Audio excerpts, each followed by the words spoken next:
What a surprise. I didn't know I was speaking this morning, so I'm not prepared. No. Really honored to be here representing the family of Terry Fox, representing the Terry Fox Foundation, the Terry Fox Research Institute, and also the Terry Fox Center. I'm really thankful that Mario has extended an invite for me to be here today for the opening of the Terry Fox exhibition. Each and every Terry Fox event is significant for us as family members, though we attach added value to sports-specific acknowledgements because of the meaning it would have for Terry. As Katrina mentioned, and others have mentioned, Terry was inducted into the Canadian Sports Hall of Fame in August of 1981, only 2 months after he had passed away. Terry did not crave recognition for himself. In fact, he ran away from it. But he did appreciate being recognized as an athlete. Terry never competed against anyone. You will not find his name aligned with any Canadian running records. He won no races. There was no benchmark or standard to compare an above-knee amputee running close to a marathon every day for 143 days in a row. Yet Terry believed the Marathon of Hope was an athletic endeavor. This is how Terry responded when he was told on December 18th, 1980, that he was the recipient of the Lou Marsh Award recognizing Canada's outstanding athlete for the year. This is what Terry said. He said, "You're kidding. That's fantastic. That is important to me. I know some people have been saying I'm not an athlete and what I did was not an athletic event. To me, there's no doubt in my mind. The challenge is if I'm not an athlete for what I did and the training I had to do to get prepared mentally and physically, and I think I pushed myself to the limit, then what is an athlete?" Terry would be so proud and thankful that the Canada Sports Hall of Fame also recognized Terry's athletic feat. And it is on days like this that we long just that much more to have Terry, Mom, and now our dad here with us to celebrate with you. What I'd like to do is, as Katrina mentioned, I was young enough to be with Terry in 1980. Will always be Terry's younger brother, though I'm not young anymore. And it's an incredible opportunity to share some of my experiences and stories of traveling with Terry, but also of growing up with Terry. And one of the things I always share with those when I'm sharing the Terry Fox story, and this might surprise people, is that I saw Terry as a very average individual. He was an average athlete. He was an average student. But one thing that Terry had, and he had in abundance, was this never give up attitude. He always tried his very best. To give you an example of Terry's determination, he tried out for the grade 8 basketball team. And after the very first practice, Coach McGill came up to Terry and said, "Terry, give it up. You will never make my team. You have absolutely no talent for the game of basketball. You're uncoordinated. You're too short. I suggest you try wrestling. I think that's a sport that's more geared to your natural ability, of which you have very little, but I think you should try wrestling." Well, Terry was always one to like a challenge. And Coach McGill knew a little bit about Terry's personality at this time, and he thought that Terry might respond to a challenge, and that's exactly what Terry did.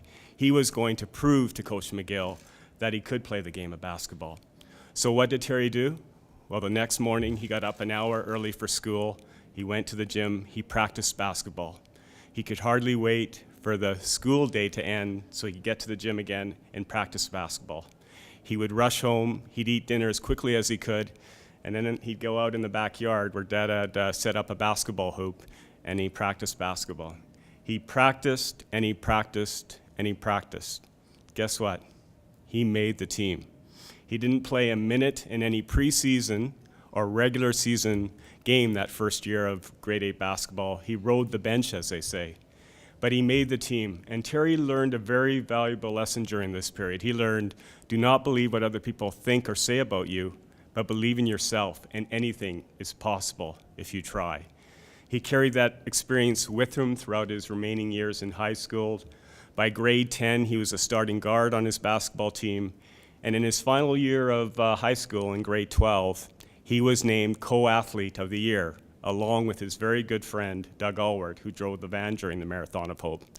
He graduated from Port Coquitlam Senior Secondary, and he went up to Simon Fraser University up in Burnaby, where he studied kinesiology. His dream was to be a phys ed teacher. And he also tried out for the JV junior varsity basketball team up at SFU as well. He wasn't sent an invitation. There was no scholarship for Terry to play JV basketball. He was what they called a walk-on. He was one of over 20 players that showed up uninvited to try out for the team that year. And I've had the pleasure of speaking to Alex Devlin, who was his coach at that time, who later went on to be coach of our national basketball team. And he's always started off the conversation by telling me how pathetic Terry was as a basketball player. He really didn't have much talent. But Coach Devlin knew after that very first practice, because of the grit and determination that Terry displayed every second he was on the basketball court, that there was a good chance that Terry would make his team. And that's what happened. Terry was one of the 12 players selected to play JV basketball up at SFU. It was during this time where Terry was studying kinesiology that he discovered a pain in his right leg. I mentioned how determined Terry was. He was also very stubborn, and he made a very bad decision. He decided he wasn't going to see a doctor right away. He thought that he could out-persist the pain, that over time the pain would go away. And more importantly to Terry, he was thinking of short-term, finishing that first year of playing basketball up at SFU before having the inconvenience of having to go see a doctor. Well, that day never came. The pain got so bad that one morning when Terry got up and he tried to put weight on his right leg, he simply couldn't. It was far too painful. He knew at that point that he was no longer dealing probably with a basketball injury, that there was something seriously wrong. And he asked Mom and Dad to take him to the hospital. And it was later that same evening we were gathered in a private room. And it's almost 40 years ago now. It was February of 1977, we were gathered in that room when a doctor came in to tell Terry and his family what Terry had. And it was very difficult, and I experienced that day every day of my life. The doctor came in and told Terry that he had osteogenic sarcoma, bone cancer, and that his leg would have to be amputated in 4 days. Well, you would think in that situation it would be Mom and Dad, my older brother Fred, my younger sister Judy, myself, who would be trying to comfort Terry with this life-changing information that he had just received. But I can honestly say it was the other way around. It was Terry that looked at us and saw how we were not coping with the information that he had received, and he realized he had to be strong for the rest of his family. One of the first things that Terry said after being diagnosed with cancer was that I always have had to try my very best to accomplish what I have to the age of 18. I'm just going to have to try that much harder to overcome this latest challenge. I have no idea what cancer is. Up until a few minutes ago, I'd never heard of the word, but I can promise you I'm going to do my best to beat this disease. And that's how Terry approached cancer from that day forward. It was the night before his surgery to remove his leg that a former basketball coach, his senior high school basketball coach, Terry Fleming, was coming to see Terry, and he was wondering, what can I do to inspire Terry? What can I offer him? What words can I share? And so he decided to bring a Runner's World magazine. And in that Runner's World magazine was a story of a person named Dick Traum, who had been able to run the New York City Marathon. And Dick was also an above-knee amputee. Terry read that magazine and simply said, look if this fellow can run 42 kilometers on an artificial leg, then why can't I? Tomorrow my life is going to change forever. I need a goal, I need something to strive for, and that's what I'm going to try and do. I'm going to try and run on an artificial leg. I mentioned how determined Terry was. I mentioned how stubborn he was. He was also extremely naive. He thought that after losing his leg to cancer, that cancer was now something in the past. But that's not what cancer is all about. And it was really the next 16 months of going through chemotherapy and seeing the suffering of others that really transformed Terry into the person we all know today. Terry didn't run one step during his 16 months of chemotherapy. He just wasn't well enough to train. But as soon as he finished that last treatment, he started to run. Did he run 42 kilometers that first day that he trained? Not even close. He ran only one lap of a dirt track at Hastings Junior Secondary in Port Coquitlam, BC, our hometown. And after running that one circumference of the track, he started to question himself. He couldn't fathom what it would be like to run 104 times around that track, the equivalent of a marathon, when it was so difficult to run just one lap of the track. But whenever he thought of quitting, whenever the pain was so bad he wanted to stop, he needed to only remember those that he had left behind on the cancer ward. They lived with pain 24 hours a day, 7 days a week. They didn't have the option to shut off pain if they wanted to, whereas Terry could. He could stop running at any time, and his pain would immediately stop. So that's always what prevented or offered Terry the opportunity to run another lap, another mile, another day. Over the next few weeks and months, Terry would add one lap or a quarter of a mile to his daily mileage every week. So the first week he ran a quarter of a mile, the second week he ran a half mile, the third week he ran 3/4 of a mile. He built up his daily mileage until he was running between 8.5 and 9 miles every day. He had set an intermediate goal of running in the Prince George to Boston Marathon. And on the drive up to Prince George, Doug Allward, who I mentioned earlier, and myself, we were also running that weekend. We challenged Terry. We said, Terry, you're already running 8.5 miles a day. Why are you entered in the shorter course, the 8.5 mile race? Why don't you try running the longer distance, the double loop course, the 17 miles? Well, Terry, liking a challenge, he said yes to that challenge. He finished that race.